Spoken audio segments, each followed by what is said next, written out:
नाज़रीन अस्सलाम वालेकुम वरहमतुल्लाहि वबरकातुहू। सीधी बात की ताज़ा तीन खबरों में आप लोगों का इस्तकबाल है। आइए सबसे पहले आज की सुर्खियों पर नजर करते हैं।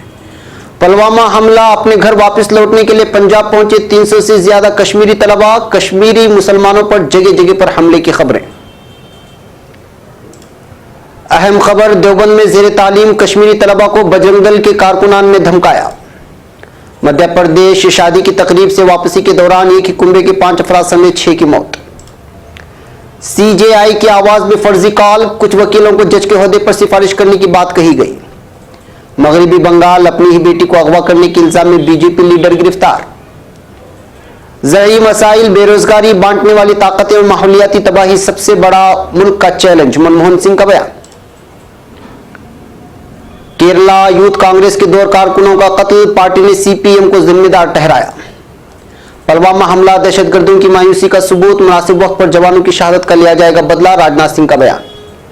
कुलभूषण जाधव को प्रोपेगेंडा टूल की तरह इस्तेमाल कर रहा है पाकिस्तान, आईसीजे में हिंदुस्तान। यूपी रुकन असेंबली का 10 लाख रुपया हुआ चोरी तो असेंबली में छलक पड़े आंसू। फिलिस्तीनियों से वसूल किए गए टैक्सेस इसराइल फिलिस्तीनी अथॉरिटी को देने से इंकारी। बशर अल-असद से इत्तेहाद किया तो एसटीएफ की इमदाद रोक देंगे, अमेरिका की धमकी। नेतन्याहू के बयान के सबब पोलैंड के वजीर आजम का इसराइल का दौरा मनसूख। इसराइल का फिलिस्तीनी अथॉरिटी को वाजिब अदा 13 करोड़ 80 लाख डॉलर रोकने का फैसला। हमास गजा पट्टी में महज एक ग्रुप का नाम है, कतर का आया बयान। ईरान ने तवील फासले तक मार करने वाली मिसाइलों से लेस नई आबदोज तैयार कर ली। यमन इसराइल मुखालिफ मुजाहिर। तुर्की के अखबार से कुछ अहम तरीन झलकियां।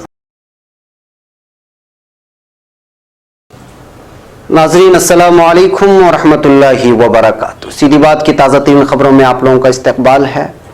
मैं अंसार अजीज़ नदवी आज की खबरों की तफसीलात लेकर आप लोगों की खिदमत में हाजिर हूँ। नाज़रीन, तफसीलात में जाने से पहले आप लोगों से दरख्वास्त कर लूँ कि जिन लोगों ने हमारे चैनल को सब्सक्राइब नहीं किया है वो सब्सक्राइब कर लें। और वीकली सीधी बात आज शाये हो चुकी है, जो अहम तरीन मौजू पर है, इसको आप लोगों को देखना चाहिए। और हक़ाइक़ क्या हैं इस वक्त आलम इस्लाम के और अरब ममालिक के, ये सारी चीज़ें आप लोगों को देखना चाहिए। ज़रूर देखें और दूसरों को भी शेयर करने की कोशिश करें। तो नाज़रीन, चलिए चलते हैं तफसीलात की जानिब। सबसे पहले आप लोग ये वीडियोस देख लें। कश्मीरियों की जगह जगह पर हमले, कश्मीरी तलबा को जगह जगह पर हमला किया जा रहा है, उनकी दुकानों में तोड़ फोड़ मचाने की कोशिश की जा रही है। हमले को हुए 4 दिन होने के बावजूद जो है कश्मीरी मुसलमान जगह जगह परेशान नजर आ रहे हैं। इन वीडियोस को देखिए, फिर मैं लौटता हूं।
नाज़रीन, अब खबर नई दिल्ली से। पुलवामा हमले के बाद देहरादून में कश्मीरी तलबा के साथ बदसलूकी की खबरों के बीच जो अभी आप लोगों ने वीडियोस वगैरह देखे, कश्मीर के 300 से ज्यादा तलबा अपने घर वापस जाने के लिए उत्तराखंड और हरियाणा से मोहाली पहुंचे हैं। एक स्टूडेंट तंजीम ने पंजाब में उनकी रहाइश का इंतजाम किया है। उत्तराखंड की राजधानी में पढ़ने वाले कुछ कश्मीरी तलबा ने इल्जाम लगाया है कि उनके साथ बदसलूकी की गई और उनके मकान मालिकों ने उनको मकान खाली करने के लिए कहा, क्योंकि उनको डर था कि तलबा की वजह से उनकी प्रॉपर्टी पर हमला किया जाएगा। गौरतलब है कि पुलवामा जिले में 14 फरवरी को हुए हमले में सीआरपीएफ के कम से कम 40 जवान हलाक हो गए थे।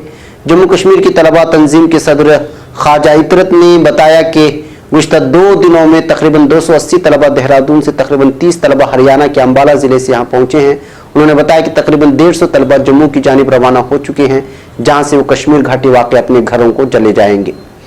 इशरत ने कहा कि तलबा ने कहा था कि वो मोहाली में रुकना चाहते हैं क्योंकि सब महफूज मकाम है। हमने उनको यहाँ आरिज़ी क़याम में मदद की। यहाँ के अफसरान हमारे साथ ताउन कर रहे हैं। तलबा के लिए बहुत अहम वक्त है क्योंकि फाइनल एग्जाम आ रहा है और इससे उनकी पढ़ाई को नुकसान होगा, जिसका असर उनके ग्रेड पर भी पड़ेगा। अब खबर सहारनपुर से। जम्मू कश्मीर के पुलवामा में सीआरपीएफ के काफिले पर हुए हमले के बाद जहां पूरे मुल्क में शदीद रंजोगम है, तो वहीं नामनिहाद वतन परस्ती के नाम पर हालात को कशीदा करने की कोशिशें भी लगातार जारी हैं। जिला सहारनपुर में वाक़ दारुल उलूम देवबंद में ज़ेर तालीम कश्मीरी तलबा को मकामी बजरंग दल ने देवबंद छोड़ने की धमकी दी है। इस तरह की खबरें आ रही हैं। बजरंग दल लीडर विकास त्यागी ने पीर को एक वीडियो जारी करके इंतजामिया से मुतालबा किया है कि दारुल उलूम में ज़ेर तालीम कश्मीरी तलबा को फौरन उनकी रियासत जम्मू कश्मीर भेजा जाए, वरना सदगीर हिंदू तंजीमें उन्हें वापस भेजने के लिए इकदाम करेंगी। उन्होंने इल्जाम लगाया कि जैश मोहम्मद का सरबराह मौलाना मसूद अजहर देवबंद नजरियात से मुतासिर है। मिस्टर त्यागी ने कहा कि जैश मोहम्मद का सरबराह 20 साल कबल देवबंद ही में किराए के मकान में रहता था। ये सब सरासर इल्जाम लगाए जा रहे हैं। दूसरी जानिब senior police superintendent Dinesh Kumar ने बताया कि किसी को भी कानून को अपने हाथ में लेने की इजाजत नहीं दी जाएगी। वहीं पुलिस सुपरिटेंडेंट विद्यासागर मिश्रा ने कहा कि उन्हें इस जिम्मे में मकामी थाने से इत्तला मिली है और उनकी इस पूरे मामले पर नजर है। अब खबर मगरिबी बंगाल से। मगरिबी बंगाल की वजीर आला ममता बनर्जी ने पुलवामा हमले के 4 दिन बाद मरकजी हुकूमत को तनकीद का निशाना बनाया। उन्होंने कहा कि हुकूमत के पास 8 फरवरी को ही इंटेलिजेंस इनपुट था कि आम इंतखाबात 2019 से पहले इस तरह का हमला हो सकता है, फिर फौरी तौर पर कोई कार्रवाई क्यों नहीं की गई, क्यों 78 गाड़ियों का काफिला जाने दिया गया। मेरे पास भी खुफिया रिपोर्ट है कि मेरा फोन हमेशा टैप किया जाता है, जैसा कि आप सभी लोग जानते हैं। अब खबर मध्य प्रदेश से। मध्य प्रदेश के जिला अशोकनगर हेडक्वार्टर से तकरीबन 7 किलोमीटर दूर एक सड़क हादसे में शादी की तकरीब से लौट रहे एक ही कुंबे के 5 अफराद समेत 6 की मौत हो गई है। यह हादसा कल देर रात अशोकनगर विदेशा रोड पर हुआ। मरने वालों में 5 आदिवासी बिरादरी के लोग हैं। देहात थाना पुलिस के मुताबिक गुज़िश्ता रात अशोकनगर विदेशा रोड पर वाक़ टोल नाके से तकरीबन 1 किलोमीटर आगे एक डंपर ने सामने से आ रहे ऑटो को अपनी जद में ले लिया। हादसे में 5 अफराद की मौके पर ही मौत हो गई, जबकि ऑटो ड्राइवर की मौत जिला अस्पताल में इलाज के दौरान हो गई। अब खबर नई दिल्ली से। हाईकोर्ट के 2 जजों के पास हिंदुस्तान के चीफ जस्टिस रंजन गोगोई की आवाज में फर्जी कॉल आई है, जिसमें जजों ने कहा गया है कि वो कुछ वकीलों को जज के ओहदे पर तकर्रुर करें। दी टेलीग्राफ की रिपोर्ट के मुताबिक तेलंगाना हाईकोर्ट के चीफ जस्टिस थोटाथल बी राधाकृष्णन और कर्नाटक हाईकोर्ट के चीफ जस्टिस एल नारायण स्वामी को ये फर्जी कॉल आए थे। जस्टिस स्वामी को पहले एक शख्स का फोन आया जिसने दावा किया कि वो सीजेआई रंजन गोगोई के प्राइवेट सेक्रेटरी हैं और उसका नाम एच के जिनेजा है। उसने कहा कि वो जस्टिस गोगोई की तरफ से बात कर रहा है और जस्टिस गोगोई चाहते हैं कि कर्नाटक हाईकोर्ट में कुछ वकीलों के नाम जज के ओहदे पर तकर्रुर करने के लिए दिए जाए। कॉल करने वाले शख्स ने 2 दिन बाद फिर से जस्टिस स्वामी को कॉल किया और कहा कि जस्टिस गोगोई वकीलों को जज के ओहदे पर तकर्रुरी को लेकर उनसे बात करना चाहते हैं। उसके बाद कॉलर या किसी दूसरे शख्स ने चीफ जस्टिस गोगोई की आवाज की नकल करते हुए जस्टिस स्वामी से बात की और कुछ वकीलों को जज के ओहदे पर तकर्रुरी की बात दोहराई है। अब खबर मगरिबी बंगाल से। मगरिबी बंगाल के बेरभूमि जिले में एक मकामी बीजेपी लीडर सुप्रभात बिटबियाल को अपनी ही बेटी को अगवा करने के मामले में इतवार के रोज गिरफ्तार कर लिया गया है। इस मामले में 2 दीगर लोगों को भी गिरफ्तार किया गया। एक सीनियर पुलिस अफसर ने इत्तला दी है। सुप्रभात बिटियाल की बेटी का जुमेरात के रोज बंदूक की नोक पर अगवा कर लिया गया था। हादसे के बाद लाभपुर में माहौल काफी कशीदा हो गया। भीड़ ने टीएमसी लीडर मुनीरुल इस्लाम की गाड़ी पर हमला किया, उनकी गाड़ी का पीछा किया, जिससे बचने के लिए उन्हें भागकर पुलिस स्टेशन में छुपना पड़ा। एक अफसर ने बताया कि 22 साला लड़की का पता लगाने के लिए बीरभूमि पुलिस ने दज्जानपुर पुलिस के साथ एक मुश्तरका मुहिम चलाई। इतवार की सुबह लड़की के डलखोला इलाके में होने का पता चला। उन्होंने बताया कि 2 मुलजिमीन राजू सरकार और दीपांकर मंडल को इतवार की रोज गिरफ्तार कर लिया गया। बाद में शुरुआती तहकीकात से पता चला कि बेटी के अगवा में बिटवियाल का हाथ था। उसके बाद उन्हें भी गिरफ्तार किया गया। अगवा के पीछे के इरादे के बारे में पूछने पर बीरभूम जिले के पुलिस सुपरिंटेंडेंट श्याम सिंह ने कहा कि इसकी 2 वजह हो सकती हैं, एक तो खानदानी मसला और दूसरा सियासी मफाद। हम मामले की जांच कर रहे हैं और तीनों से पूछगछ जारी है। खबर नई दिल्ली से। साबिक वजीर आजम मनमोहन सिंह ने ज़राई मसाइल, बेरोजगारी और माहौलियाती तबाही को हिंदुस्तानी मईशत के लिए बड़े चैलेंजेस करार देते हुए इतवार को कहा है कि उसका असर समाज पर पड़ रहा है। डॉक्टर सिंह ने यहाँ एक तालीमी इदारे में तकसीम इस्नाद की तकरीब से खिताब करते हुए कहा कि नोटबंदी और goods and service taxes GST systems के खिलाफ तरीके से निफाज ने हिंदुस्तानी मईशत को जबरदस्त झटका दिया। हुकूमत के इन दोनों इक़दामात से छोटे और गैर मुनज़्ज़म कारोबार की कमर टूट गई है। कांग्रेस के सीनियर लीडर ने कहा कि सनअती व तिजारती इलाके की तरक्की और निफाज के लिए बेहतर मनसूबाबंदी की जरूरत है। उन्होंने कहा कि ज़रूरी शोबे की तबाही, रोजगार में कमी के इम्कानात, माहौलियाती तबाही और बांटने वाली ताकतें हिंदुस्तानी मईशत के लिए बड़ा चैलेंज है। अब खबर नई दिल्ली से। केरल के कासरगोड जिले में इतवार की रात एक ग्रुप ने यूथ कांग्रेस के 2 कारकुनों का कत्ल कर दिया है। कांग्रेस ने इस हमले के लिए हुक्मरान पार्टी CPM को जिम्मेदार ठहराया है। इंडियन एक्सप्रेस की खबर के मुताबिक पुलिस ने बताया कि यूथ कांग्रेस के कारकुनान 21 साल सूरतलाल और 19 साल कृपेश एक प्रोग्राम से बाइक पर वापस आ रहे थे। इसी दौरान पेरियार में एक कार सवार ग्रुप ने उन पर हमला कर दिया। उन्होंने कार से टक्कर मारकर बाइक को गिरा दिया, फिर दोनों का कत्ल कर दिया। जहां कृपेश की मौके पर ही मौत वाक़ हो गई, वहीं सूरत ने इलाज के लिए मंगलूर जाते हुए दम तोड़ दिया। पुलिस ने कहा कि हाल के दिनों में पेरियार में सियासी गहमागहमी बढ़ गई है, लेकिन फिलहाल हालात काबू में हैं। हुक्मरान CPM पर इल्जाम लगाते हुए कांग्रेस ने सोमवार को कासरगोड में मुजाहरे के साथ बंद का ऐलान किया है। वहीं यूथ कांग्रेस रियासत भर में मुजाहरा कर रही है। अब खबर नई दिल्ली से। मरकजी वजीर दाखिला राजनाथ सिंह ने इतवार को कहा है कि जम्मू कश्मीर के पुलवामा में CRPF के काफिले पर हुए दहशतगर्दाना हमला दहशतगर्दों की मायूसी का सबूत है। मिस्टर सिंह ने उड़ीसा के जिला भद्रक के रानीताल में मुख्तलिफ अजला की बूथ सतह की कारकुनान से खिताब करते हुए कहा कि CRPF और जम्मू कश्मीर पुलिस ने वादी में दहशतगर्दी को खत्म करने के लिए कई अहम इकदाम किए हैं। उन्होंने कहा, मैं गुज़िश्ता 5 वर्ष के दौरान हिलाक किए गए दहशतगर्दों की हकीकी तादाद तो नहीं बता सकता, लेकिन इतना कह सकता हूं कि इस दौरान कई बड़े दहशतगर्दों को हलाक किया गया। उन्होंने कहा कि इन्हीं कार्रवाइयों से दहशतगर्द परेशान और मायूस हैं। पुलवामा हमला इसका वाज़ेह सबूत है। मिस्टर सिंह ने कहा कि जवानों की शहादत रायगा नहीं जाएगी। इस मसले पर पूरा मुल्क एक है और वज़ीर आज़म मोदी ने जुर्म की साजिश करने वालों को बेनकाब करने और उनसे निपटने के लिए फौज को खुली छूट दे रखी है।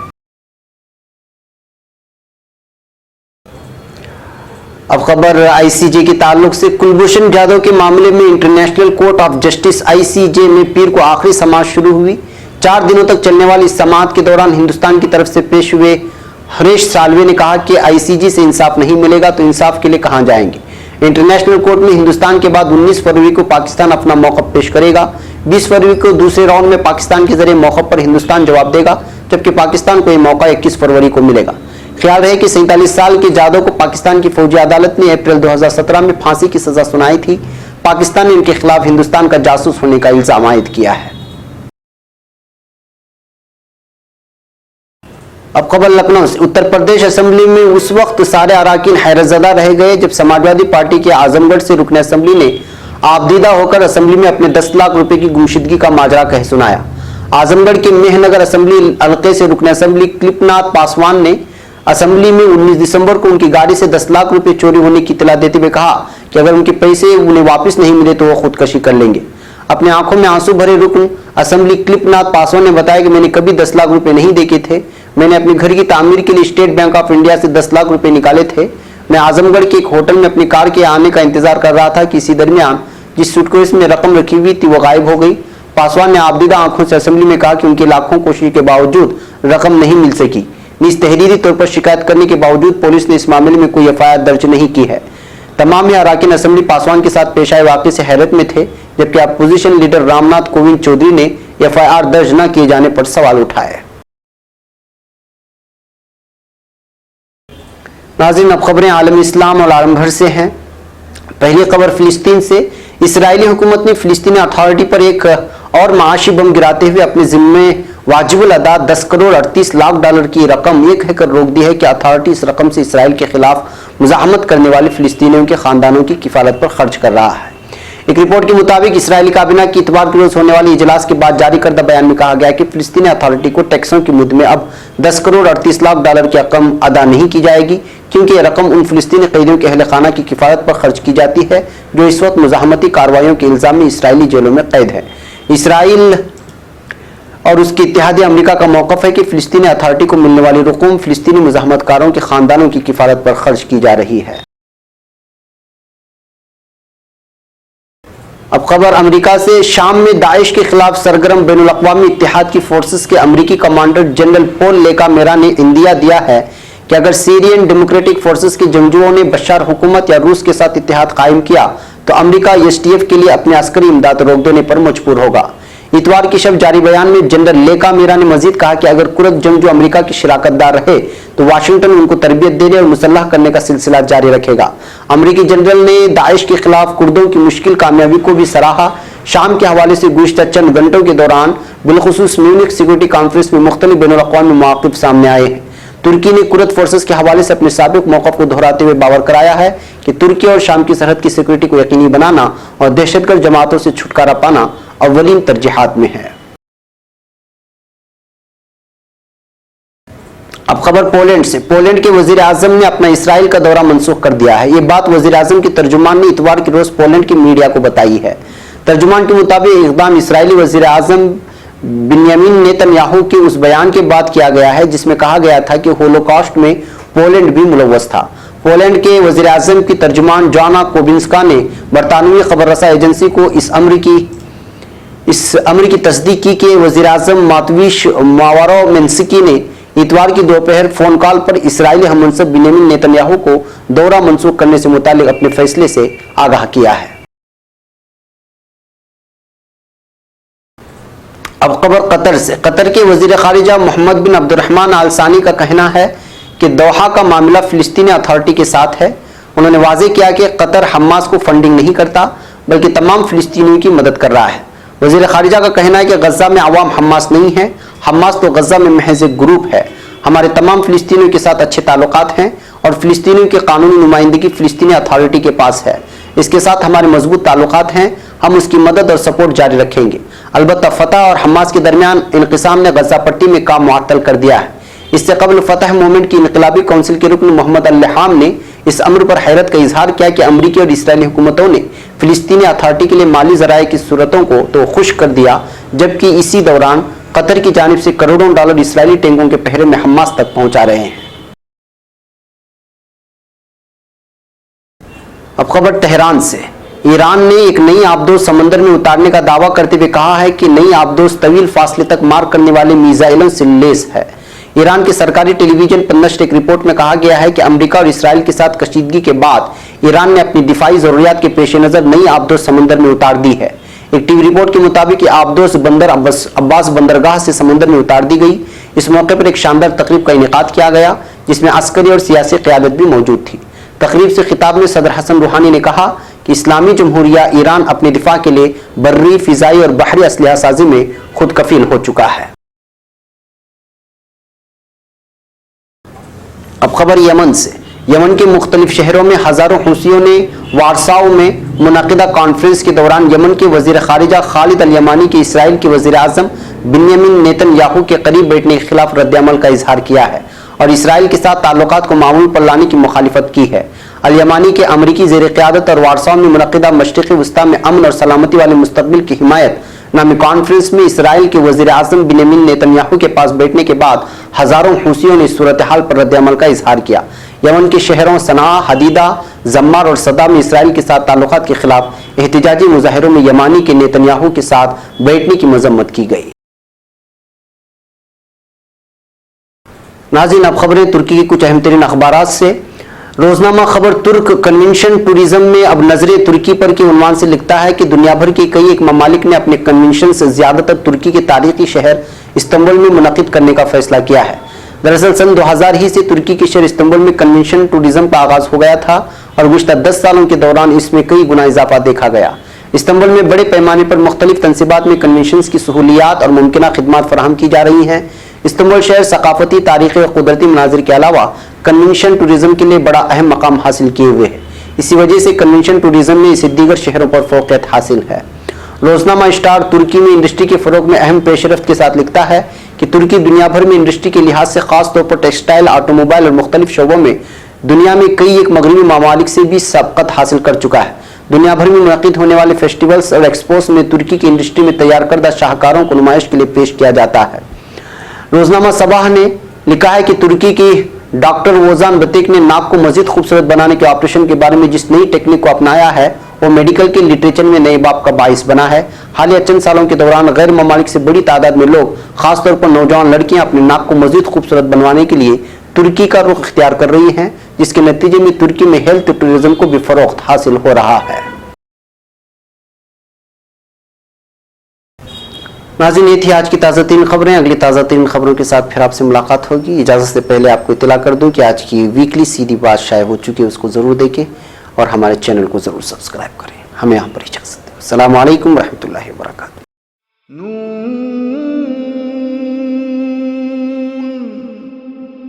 वल क़लम वमा